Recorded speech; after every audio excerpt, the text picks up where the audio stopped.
to work this year?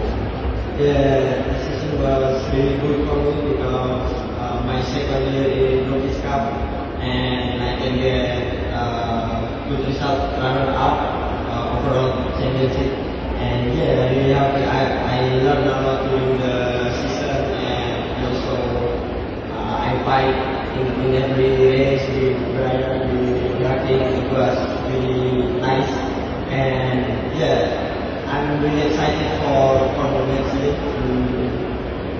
I will compete Moto3 in the and yeah, it will be really nice. And yeah, thank you. Thank you so much and good luck.